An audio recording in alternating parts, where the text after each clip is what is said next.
Tom, how you doing? Yeah, Lee, doing really, really well. Thank you. It's a bit rainy outside. Wish it was sunny, but that still will not stop me going outside and getting wet. Yeah, you got to get the fresh air. Got to get your Boris walk in. My Boris walk. I love Get it that done. phrase. Boris walk. I like it. That's the kind of preferred phrase for it, right? It's your one daily Boris approved outing out of the house. Yeah. Okay. Yeah. I'm gonna go for a Boris. I think it'll be a Boris run. I haven't run in a while, so a Boris run, and I'm gonna get absolutely soaked. I can't wait. I'm gonna love it. Fair play, man. So, why don't you give everybody a little bit of a rundown of your background and your experiences in the sort of business space? Yeah. Cool. So I grew up in a shop. So from the age of like 10, I've been helping out. And as I got older, I've always been around that business. So I've helped my parents from selling in the shop to marketing. And right now, we're completely revamping their website and offering a new service. So that's like one part of the background. I've always competed internationally in sports. I used to trampoline Great Britain. That led me into a sport coaching degree. So I love coaching. It got to a point where at the end of university, I was managing a stationery shop, and I thought to myself, I've got a sport degree, I should probably do something with that. So I became a personal trainer, as everyone does. It was a personal trainer for about a year, and that was really fun. I really enjoyed that, seeing people kind of come to me and say, I've got this issue, I want to get to here and get in there. But I began to lose the enjoyment for it because I was starting work at 5 a.m. and finishing at 10 p.m. traveling. I wasn't even training myself. So I then sold all of my clients off to, I gave all of my clients off to other personal traders that I trusted. And then I moved into the office world, started at Countrywide Mortgage Services, had a great job. I used to call people up. So when your mortgage comes up for renewal, the fixed term, I had this job of calling people up and saying, your mortgage is up for renewal, let's book you in for an appointment. And it's kind of like cold calling, but not. But honestly, the stuff I learned from that, I was really lucky at Countrywide, so I managed to get promoted into this job where I went over to Scotland and set up call centers and actually looked at what was the best script and how do you engage with people on the phone. Then I moved into kind of the world that we're in at the moment, which is like the zero. Started working with accountants. I'm now so currently I have two things. So I'm at iWalker. So I work with accountants to help them introduce businesses to iWalker to get the funding that they need to support the business. And most recently, what you'll probably see a lot of is I've released Tom Johnson Online, which is my own independent solo thing that I'm doing. And essentially, it's where I talk about mindset mentality. So I've been there in that kind of that dark headspace, thinking like, surely there's more to life. I've stood on the end of that platform and thought to myself, do you know what? Like, it doesn't need to go. I don't need to go any longer. I've been there, but I've also come away from that. So what I'm trying to do now is support small business owners that are maybe struggling or want to achieve more, and giving them that kind of that level of accountability, right? So I have those coaching tools. I grew up in a business, and I've worked in different sizes of businesses, so I can actually help with that accountability. But that all comes from improving mindsets and mentality, and that's probably me in a nutshell at the moment. And I guess the future is to get more and more people right with their mindsets. Yeah, it's like mindset pushes everything else, right? If you get your mindset right, suddenly a lot of other things become easier. But if your mindset's wrong, then everything becomes harder, right? So certainly a good place to start with things. So from your experiences of working with businesses at the moment through this crisis and working with accountants, what are the themes that you're hearing about in terms of the experiences that small businesses are having at the moment? Yeah, it's a good question. So I think one of the biggest things is confusion. Okay. So there's a lot of confusion, right? And that's perfectly natural. The government announces a scheme, and then the small business owner sees that.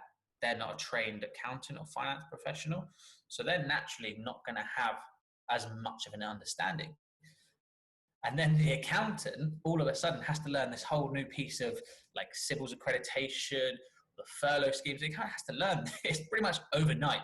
And I've spoken to accountants where the government announced something at 5:30 p.m. and they've got an email in their inbox at 5:45, and it's like the accountant has 15 minutes to learn about furlough and how to process it, right? Because you've got this, you're a small business and you're sat there and you're closed right now, right? Say for example, we take my parents, their shop is closed right now. They're making no money. And they get told about furlough for their staff. They get told about grants. They get told about CBILS. They get told about microloans. They haven't got a clue. This is coming from my dad, who struggles to put a picture on an email.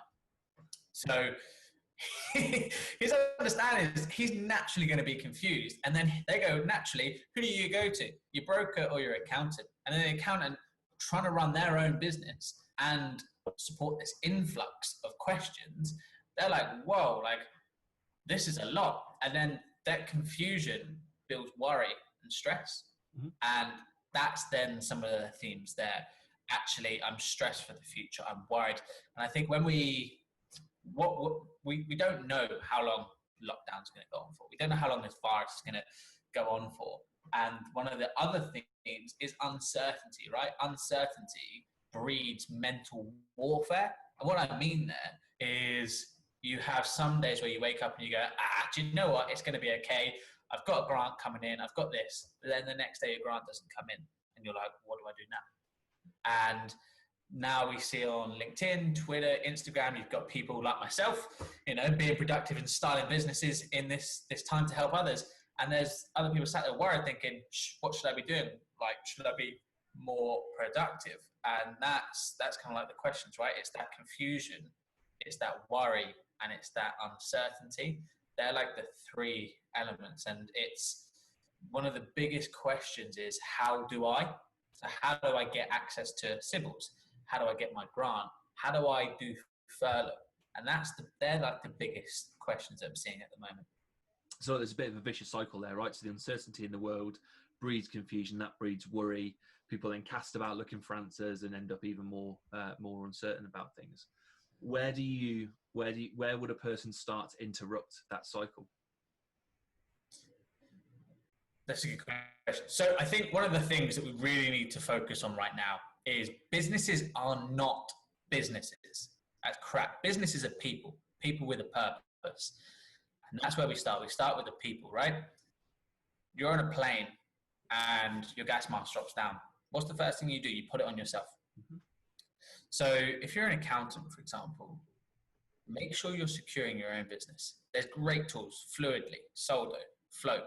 These tools are first of all going to make sure you're secure, because what you don't want to do as a small business owner is go to an accountant, for example, and that accountant not necessarily be able to give you a huge amount of advice because they haven't run through themselves or they're worried about their own business. So it's that focus of securing your own self. And the biggest phrase that I think I've seen a lot at the moment is burying your head in the sand. And if we strip all of that back and where we start and how you interrupt that cycle is saying there's something up here. There's either an issue or there's something I need to tackle, and going headfirst into that and not worrying about that. And going back to the point around, confusion, worry, and uncertainty, the best way to stop being confused is switch up your mind space and go from, do you know what, I don't understand this, to how do I get this sorted? Who is either the person, who is either the website, where do I find this information out? Because as soon as you understand something, your confidence builds, your mindset improves. You go from not understanding CBILS to understanding the scheme. What's that going to do for you? It's going to increase your confidence. That's going to reduce your fear around that uncertainty. And that's where we start. It's looking at where you are right now, stripping everything away. What's your business doing? Who's helping you? How do you feel right now? Because confusion, worry, it's just an emotion. It's just a feeling. And the way we act is based on how we've acted previously. We get something from HMRC and we ignore it, or we send it to our accountant, we bury our head in the sand. That's kind of the habit that we have. Naturally, that's what we're going to want to do if we don't understand something. But now is the time to actually change your focus and say, do you know what? Yes, I can't change the circumstances, but I can change how I feel. I can look at the positives and the stuff that really scares me. Why don't I take a stab at just one of those pieces and build a bit of confidence for myself? Because as soon as you do that, then you begin to back yourself. You understand it more. And then all of a sudden, like my parents who have never really run an online business before, are now sending out daily emails. And my mum got her first online order of over £100, something she's never achieved before, because she just took that first action and switched her thinking. Yeah, awesome. And so I guess there's a big piece there, right, around switching your thinking. But for a small business that's maybe feeling a little bit lost, stuck in that loop of confusion and worry, if they were working with a coach, what would the first step be to interrupt that and start to find some light at the end of the tunnel? Like, practically, what would you do? The first thing and I have done this. So I literally did what's today? It's Tuesday. I don't even know what day it is. So I did it yesterday on Monday. And obviously I won't share who it was, but she came to me and she said, Tom, like, I don't know what to do. So the first thing that we did is we wrote down together. So she had literally a pen and paper and wrote, how did she feel? What are the words that you use to describe really understanding the emotions right there? Because if you can understand how you feel, you can then make logical sense of what's causing that. So understanding that emotion, how do you feel right now? Once we understood that, we then looked at what's causing that. So a couple of things, not getting any revenue in. I don't know how to furlough my staff. Obviously a couple of other stuff, right? So all of a sudden, we've taken the business problems, we've detached the emotion from it, and then looked at these points logically. So I looked at the first one, I'm not getting any revenue. Now, if you've got all these worries and these fears and these emotions, and I turn to you and I say, how do you get more revenue into your business? What are the other streams? 70-90% of people are going to turn around and say, I just don't know, because they're so caught up in how they're feeling right now. But actually, when you detach that and you think logically, we can then look at, okay, here are a couple of ideas. So we took just 2 ideas and really broke them down to, okay, what would the end goal look like, and what's the first point right now? Where do you start right now? What does that mean? So then we've done that. So we've made that logical decision, and actually we're going to look at adding this new revenue stream by opening Google and Googling a phrase. So that's the first point. And then the second part of that is then seeking the help and the support head on, being relentless. If I said to you, if you're a business owner and I said to you, you can't sell anything else, you can't make any more money, you'd turn to me, you go, who are you? What are you doing? You wouldn't take it. You'd say, shut up, leave me alone.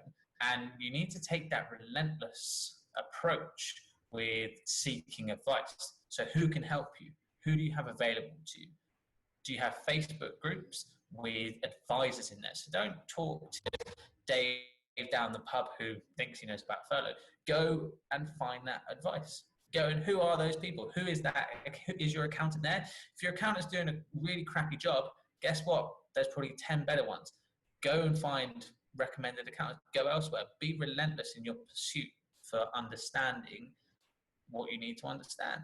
So once you've got to a place where you detach the emotions, so you've taken the emotions away, so you understand how you're feeling, you then make a logical decision on, actually, here's some ideas where I can start getting revenue back in, because that's my big goal, right? I need to pay bills.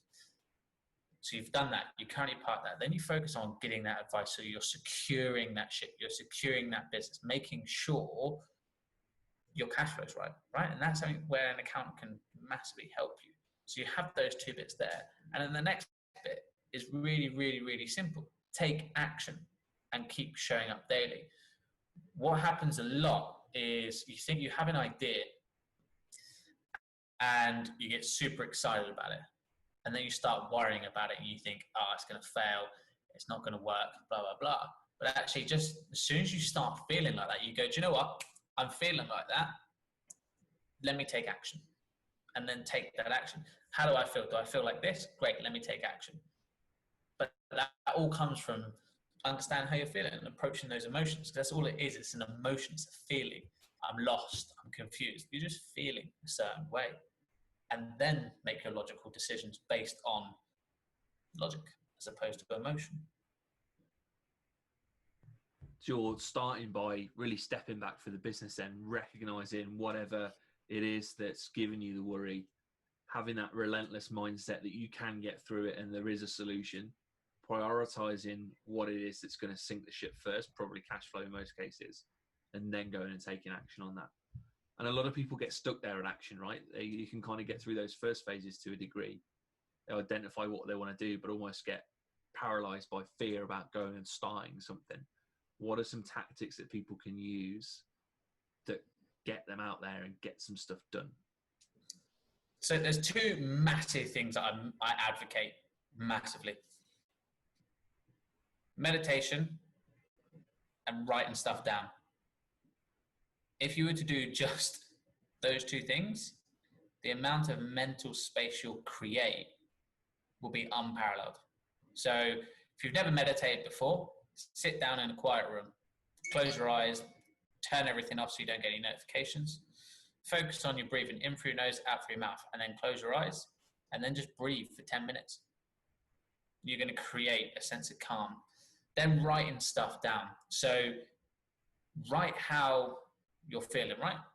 How do you feel right now? Just write all of that out. If you've got an idea, write it out. Get it all down. So that's where I start. But I've actually, I'm glad you asked now, because I've actually just released a blog on this. So back in 2015, I got to nearly 14 stone. Now I'm not very tall. So 14 stone on me is like, I was big, the biggest I've ever been. And I highlight three things. And here are the three things. If there's anything you're going to take away from my ramblings today, take these three things away. Whatever you want to achieve, your task, your idea of starting, you need to do this. First of all, you need to start simple. So when I wanted to lose weight, by the end of my journey, I had a 6-day split with a macronutrient diet, right? If you've never been in the gym before, you're not going to know what any of that means. So you're probably not going to start. So start simple. I started waking up in the morning. I went for a run. I could start. That's the key. Whatever you do, make it simple. So if you have an idea, what's the thing you can do right now? You don't have to wait. You have to think. You start simple right now. The second part is show up daily. If you show up daily, you will become great and it will stick. Daily habits and tiny steps will beat sporadically any day of the week. Just show up daily because you're going to start backing yourself. And then use adaptation and change to keep progression. We get incentivized by progression, by seeing results. If you're running 20 minutes a day, you're going to get to a plateau where you're probably not going to see an improvement. So then you need to add maybe weights or a different training plan or try something different, actually adapt. But what you're doing is you're constantly progressing. And I wrote in my blog, you see the YouTube stars with millions of views. Guess what? They probably started with a web camera and terrible audio in their bedrooms. Now they're making millions. And that's it. Start simple. Something you can do right now. Like you're thinking about it and you could do it right now. Then do it daily. Show up every day. And then adapt and change as you get better. And that's the three things. Like if you take anything away from what I say today, take those. If you don't understand furlough, start simple. Email your accountant because you can do that right now. If they don't respond, email them the next day, right? Show up daily. And then start to learn with your accountant. Adapt, change, increase your own learning, your own skills. And then all of a sudden you understand furlough. It's always amazing to me how you start with a small action, it builds and builds and builds. And they say, don't they, if you're trying to build a gym habit, just get in the car, we'll do the first 10 minutes and then it will flow and it will progress from there. If only there was an app for just automating all this stuff and kind of making it work. It's probably one of the only things in the world that there isn't an app for. And so thinking about technology and the resources and tools that are available for businesses, what are the sort of things out there that you're aware of or you come across in your work with accountants and small businesses that you're aware of that are just great tools that solve huge problems that people might not be aware of? Yeah, great. So if you haven't got online accounting software, you're already losing. Like, if you disagree, I'm sorry, but you're losing, right? Because first of all, that's gonna make your data available in one spot, so you can start collaborating. Especially now, accounts can't come visit your offices anymore, right? So you need to be online. So Xero, QuickBooks, Sage Online, whatever it is, get online and involve your accountant. So that's the first step. The second step is naturally the cash flow forecasting tools, right? Float and Fluidly. They're free at the moment.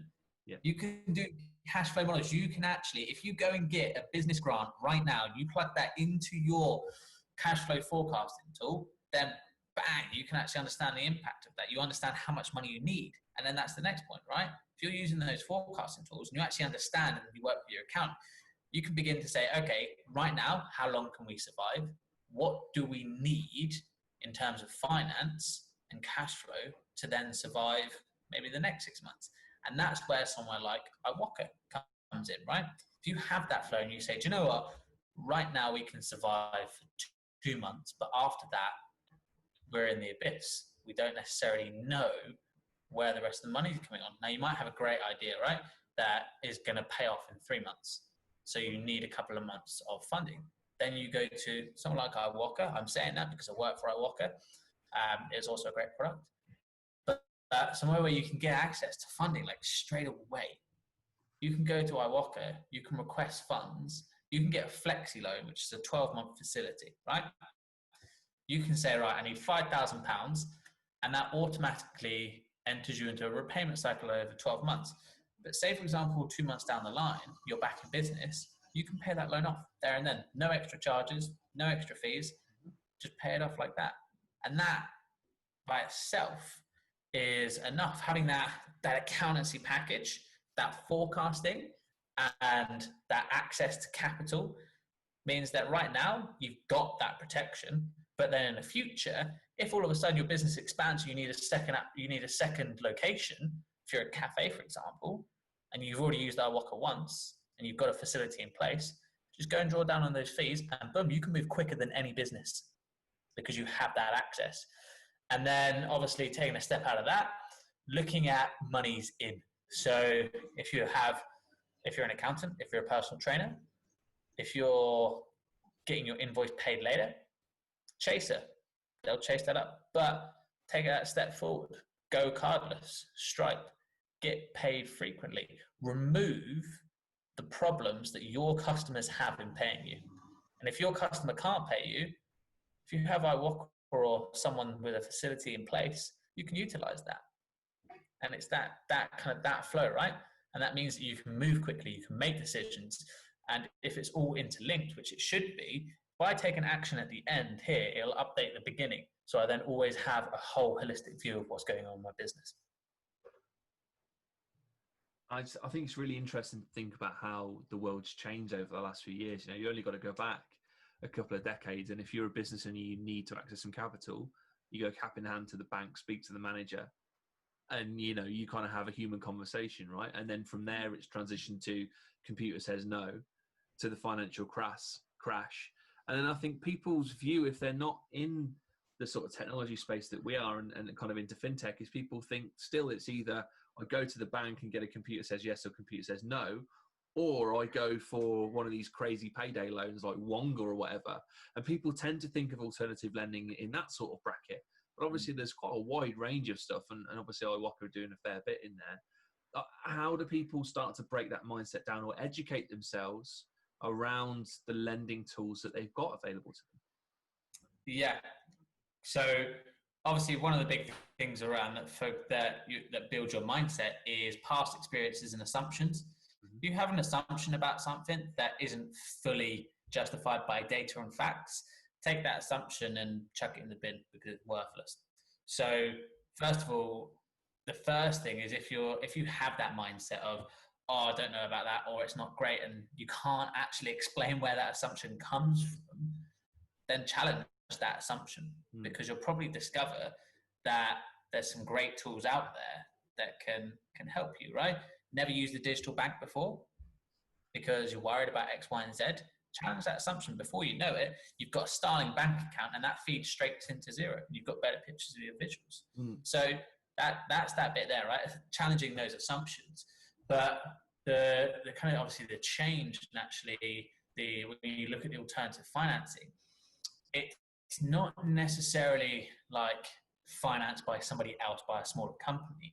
It's a different way of using money.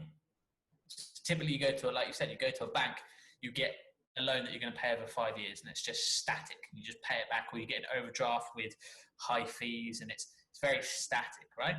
With alternative financing, there's so many finances where you could go now, get money right now, and yeah, you might enter a 3-month repayment cycle, but a lot of these businesses are designed to be flexible. So if you then want to pay that off in 2 years as opposed to 3 years, you can, and probably not incur the costs. And that's the difference when it comes to that alternative financing. Yeah, it's a name, but actually it should just be called a new way to use money, because that's all you're doing. You're still getting money into the bank, and you're still covering like your expansion costs or whatever you need to cover. You're just utilizing it in a different way. And a lot of these alternative lenders are tech-based. So a lot of these guys mean that they can probably give you a quicker decision, but also a fairer decision based on the data of all the other businesses they lend to. So all of a sudden, you're getting access to capital a lot quicker than ever before. It's integrating into your software packages, so you know the impact of that, and you can begin to, be flexible with that. You're using finance differently to how we've ever used it before. It's just a disruption. That's all it is. All right, so we've got a bunch of things to think about here, a bunch of actions that people can go and take to improve their mindset, change what's going on for them, or influence the stuff that they can control. A few things that they can look at in terms of apps. But we touched earlier on about accountability and the kind of need to have some way of answering to yourself or somebody else about getting these things move forward.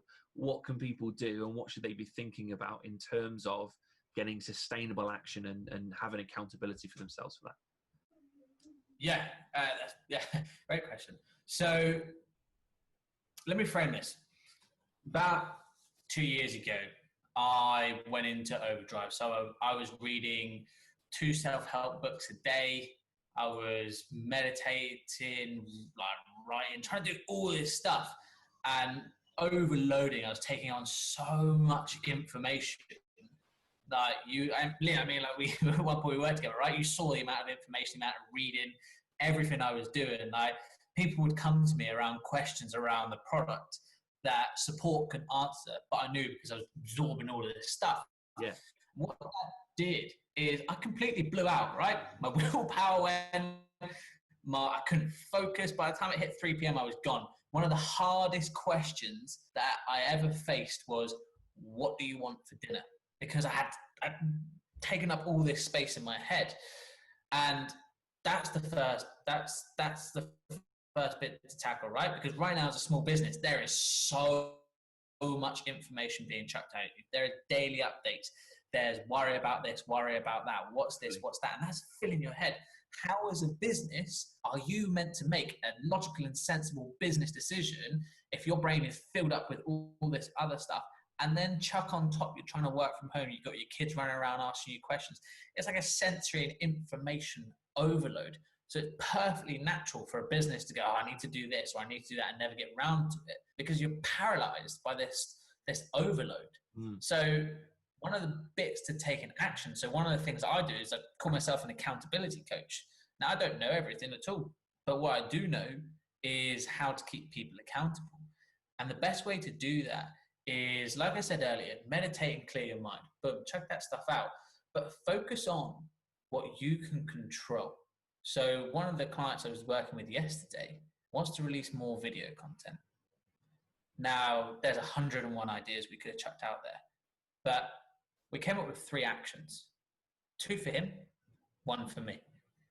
We set a deadline, like a specific time, which is this Friday, by the way, and a specific time on that Friday when we were going to get that stuff done. We then said, what happens if you don't get that done? Well, guess what? If he doesn't get it done, he owes me a £10 Amazon voucher. If I don't get it done, I owe him a £10 Amazon voucher. If he gets it done, his next session is totally free. That's the promise I've made, right? So he has an incentive if it goes wrong, or right even. He has a pain if it goes wrong. He has a very simple and clear step to make it very simple for him to do. It's literally one action, and it's very simple. He knows exactly how to do it. We talked about exactly how to do it. He knows when he needs to do it, and we've also looked at dedicating a little time to actually do it. So then when it comes to that action, and he's trying to get through this whole mess of everything that's going on, he knows this one action, he knows exactly how to do it, and he knows if he doesn't do it, he owes me a £10 Amazon voucher, or he can get a session for free, right? Guess what? He's already done the piece I asked him. He's already done it, and it was amazing. He got off the call, and he didn't wait for it. He said, I know, and the email read, Tom, this is the first time I've actually ever done something after coming off like a course or a coaching. Like, I've done it straight away, because he knew exactly how to do it. And then guess what? He then took the next action that we planned. He did that. And that's how you start. You get somebody to keep you accountable, and you add a reward, and you add a pain if you don't do it. And it's that simple. But that impact is monumental, right? Something so simple is going to grow and build and become massive. But that's it. Keep yourself accountable by having somebody else there to keep you accountable, but also seek out ways to make it easy for yourself, right? Set a deadline. Friday, 11:32. It's a unique time. You're going to remember that, right? Awesome. That's fantastic, Tom. Great advice, mate. Great advice. And you combine that with what you said earlier on about keeping it simple, giving it like kind of a consistent, like show up daily, like you mentioned, and have that consistent action. You're going to build that into a habit, right? So hopefully tons in there for any businesses that are feeling overwhelmed, feeling a little bit lost, like there's no light at the end of the tunnel. There are absolutely ways, like we've explored, to get through that and sort of drag yourself up by the bootlaces and get through. Like, we're not saying it's easy, but there are definitely steps that you can take. If people want to get in touch with you or find out more about the work that you're doing, how can they reach you? So the best place is probably my website, which is tomjohnson.online. So on that, I've got the link to sign up to my daily emails. So I send an email every Monday, Wednesday, and Friday. That's really just to make you laugh, give you a little bit of intel, talk about kind of what I've been up to. So that's there. I've also got my blog. So that's all on the website. I've got 2 pages on my website, the homepage and the blog. The homepage, sign up to the emails, and you can see my contact information on there. And then you can read my blog. And you'll also find me on Instagram, LinkedIn, Twitter. So on Instagram and LinkedIn, I post daily videos. So today's video was just stop making excuses. That was it. That was the video was about 20 seconds. So that's how you can find me. But the best thing I would say is sign up to the emails and just drop me an email yourself if you've got a question. I'm always happy to help. Awesome. And for any businesses that maybe don't qualify or for whatever reason can't get access to the government loans and want to look at alternative ways of raising cash, how can they find out more about iWalker? So iWalker.co.uk. You've also got, obviously, like on LinkedIn, you see the relevant parties there. As an incredible guy, I can't believe I'm calling him incredible now, I'm going to inflate his ego. So Matt White, MATWHIT. If you search Matt White iWalker in Google, his LinkedIn will come in. He's doing a great job of actually walking through businesses. Like we're actually going through a civils application right now. So that's there. But if you just head over to the iWalker website, you'll see all the information there. You can book a consultation call where someone like Matt will actually help you and walk you through that. Awesome. Thank you, Tom. And just to wrap up, in the spirit of accountability and action and putting one foot in front of the other, if there was one objective, goal, task, action that you could set for anyone watching this video to get done by 11:32 tomorrow, what would it be? Go to my website and sign up to my emails, because I have challenges in my emails. Okay. So that one action you'll then get emails from me. And that sounds like a self plug. It is, but also I like sharing what other people are doing, and I will challenge you. I will say, what are you doing? You'll get a random email from me saying, hey, what are you doing? But that would be the one thing. Nice. Awesome. Tom, thanks so much, mate. Appreciate your time. Thanks for having me. Awesome. See you soon. That's it.